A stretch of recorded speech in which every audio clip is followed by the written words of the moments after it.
Morning वाला क्यों। आज हम चैप्टर 3 है ना, 3 के अंतर्गत व्याकरण में संधि और वाक्य पढ़ेंगे। तो देखिए सबसे पहले संधि है ना, दो वर्णों के परस्पर मेल से जो विकार उत्पन्न होता है या परिवर्तन आता है, मेल से विकार उत्पन्न होता है या बोलेंगे परिवर्तन आता है, उसे क्या कहते हैं, संधि कहते हैं। ठीक है ना। अब देखेंगे हम प्रकार है ना, प्रकार में 3 प्रकार हैं। ठीक है, सबसे पहले स्वर संधि, सेकंड में व्यंजन संधि और थर्ड में विसर्ग संधि। ठीक है, तो स्वर में क्या होता है, दो स्वरों के परस्पर मेल से उनमें जो विकार है, यहाँ क्या हुआ है वर्ण, यहाँ क्या हुआ है स्वर, मतलब स्वर अकेला है। दो स्वरों के परस्पर मेल से उनमें जो विकार उत्पन्न होता है, परिवर्तन आता है, उसे स्वर संधि कहते हैं। उसके बाद देखेंगे हम व्यंजन के पश्चात या बोलेंगे बाद, है ना, या तो व्यंजन आएगा या स्वर आएगा, तो उसके मेल को क्या कहते हैं, व्यंजन संधि। मतलब ये अकेला था, ये व्यंजन के साथ में स्वर और व्यंजन दोनों हो गए। अब उसके बाद देखिए विसर्ग संधि, तो विसर्ग के पश्चात है ना, विसर्ग के पश्चात मतलब बाद है ना, विसर्ग के पश्चात विसर्ग के पश्चात स्वर या व्यंजन के मेल को विसर्ग संधि कहते हैं। ठीक है, तो ये अकेला था, ये 2 हो गया, ये 3 हो गया। ठीक है, अब इसमें देखते हैं हम, हाँ अब इसमें स्वर संधि के जो है प्रकार हैं, इसको अब हम देख लेते हैं स्वर संधि के प्रकार।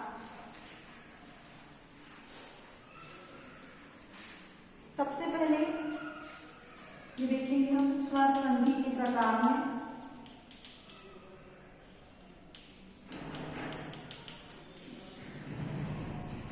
5 प्रकार।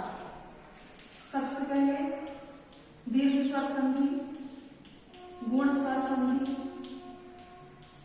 वृद्धि स्वर संधि, यण स्वर संधि और 5th में अयादी स्वर संधि। ठीक है, इसको हम एक ट्रिक से भी याद करते हैं। अपन ने लिखी दिव्या है ना, यहाँ पर आधा ग जोड़ दिए, तो द से दीर्घ स्वर संधि, ग से गुण स्वर संधि, व से वृद्धि स्वर संधि, य से यण स्वर संधि और ये जो आ की मात्रा है इससे अयादी स्वर संधि। अब यहाँ पर हम एक वो लिखते हैं आ इ उ ए, ऋषि लिखेंगे अब यहाँ पर है ना, ए ओ औ। ठीक है, अब देखेंगे ये जो दीर्घ स्वर संधि, इसमें कोई सा भी वर्ण चाहे छोटा छोटा मिले, बड़ा बड़ा मिले, छोटा बड़ा मिले, बड़ा छोटा मिले, टोटल क्या हो जाते हैं, बड़े हो जाते हैं, है ना। यहाँ पर देखेंगे हम जैसे कि सत्यधन अर्थी, इसका उदाहरण 2 लघु जो स्वर होते हैं, लघु स्वर के बाद यदि दीर्घ स्वर आए या लघु स्वर आए, दोनों क्या हो जाते हैं, दीर्घ हो जाते हैं। दीर्घ मतलब होता है बड़ा। तो यहाँ पर हम देखते हैं सत्य धन अर्थी है ना, तो यहाँ य का आ क्यों लिखेंगे, क्योंकि ये व्यंजन है और व्यंजन किससे मिलकर बनता है, स्वर से, इसलिए य का आ करे अपन ने, और आ का आ दोनों मिलकर जब अपन ने इसको जोड़े तो ये ऐसा लिखेंगे सत्यार्थी। यहाँ आ की मात्रा लगी इसलिए ये छोटा आ मिलकर बड़ा आ।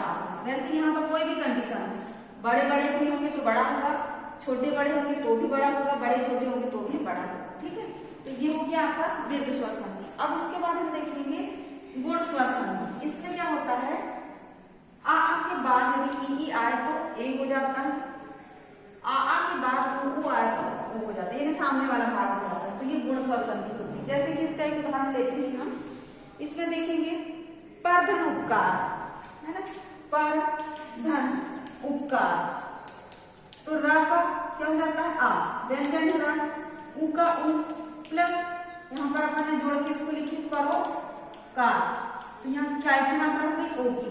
तो हमने अभी रूल्स में बताया था आपको ओ की मात्रा। वैसे कोई शब्द ऐसा रहता है कि ए हो जाता है। एक हम इसका शब्द ले लेते हैं स्वधन इच्छा है ना, जैसे हमने लिए स्वधन इच्छा, तो इसको लिखते हैं हम स्वेच्छा। ठीक है, तो अब यहाँ ब का आ प्लस ई का ई बराबर ए हो, अर्थ आपको एक हो गया। ठीक, तो इस प्रकार से आपको उसको बढ़ते जाना है और बना के देखते जाना है। अब ये हो गया गुण स्वर संधि। अब उसके बाद हम देखेंगे वृद्धि। इसमें क्या होता है, वृद्धि मतलब जैसे दीर्घ में बड़ा हो जाता है वैसे वृद्धि में वृद्धि होती है। तो अब ये हो गया इसका काम। तो अब लिखेंगे हम इसका रूल्स है, आ के बाद यदि ए आए तो ऐ हो जाता है, आ के बाद यदि ओ आए तो औ हो जाता है। ठीक, अब इसका एक उदाहरण देखते हैं हम। हाँ, उसमें एक और था गुण स्वर संधि में आ के बाद यदि ऋषि आए तो आ हो जाता है। 3 नियम है उसमें, है ना। अब इसमें देखेंगे वृद्धि स्वर संधि में। वृद्धि स्वर संधि में देखिए एक धन एक, एक धन एक, इसको हम लिखेंगे एक है, एक है, ये ऐसा लिखेंगे। तो यहाँ पर देखो का आ धन ए का एक, अभी हम बोलते आ के बाद यदि ए आए तो, है ना, कोई सा भी, तो यहाँ पर क्या हो गया, ये बड़ा ए हो गया। ठीक, वैसे एक और उदाहरण उसका हम देख लेते हैं। वन धन औषधि, वन धन औषधि, है ना। तो ना का अब धन औषधि, ओ बराबर वनौषधि, अपन लिखते हैं यहाँ पर वनौषधि, वनौषधि। तो यहाँ पर औ, यहाँ पर औ हो गया, देखिए औ हो गया ना, ओ औ। ठीक, ये हो गया रूल्स आपका। अब हम कौन सी संधि पढ़ेंगे, यण संधि, है ना। तो यण संधि में हम देखते हैं, यण संधि में क्या होता है, ई के बाद कोई भिन्न स्वर आए तो ई का य हो जाता है, और ऊ के बाद कोई भिन्न स्वर आए तो ऊ का व हो जाता है, और ऋषि के बाद कोई भिन्न स्वर आए तो ऋषि का रा हो जाता है। अब हम इसको देखते हैं, देखिए इति धन आदि, इति धन आदि, ठीक है, तो इसको बोलते हैं हम इत्यादि। अब यहाँ पर छोटी ई धन आ, ई के बाद यदि भिन्न स्वर आए तो ई का य, है ना, बड़ा आ बराबर आ की मात्रा डालेंगे, ठीक, ई का या हो गया, ये या आ गया, है ना। उसके बाद हम देखेंगे ऊ के बाद कोई भिन्न स्वर आए तो ऊ का वा हो जाता है ना। तो इसमें हम देखते हैं वधु धन आगमन, वधु धन आगमन बराबर क्या होगा, वधु आगमन, क्या हो जाएगा, वधु आगमन,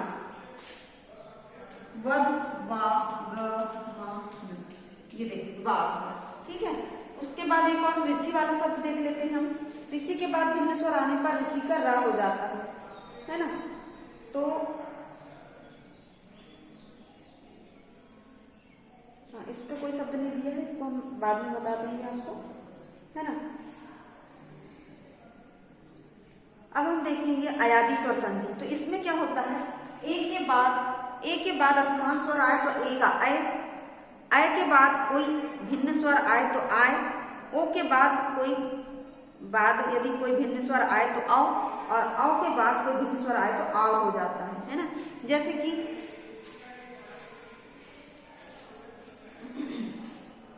हाँ, इसमें देखेंगे हम, जैसे कि न धन अन, यहाँ पर उदाहरण न धन अन बराबर नयन, ठीक है।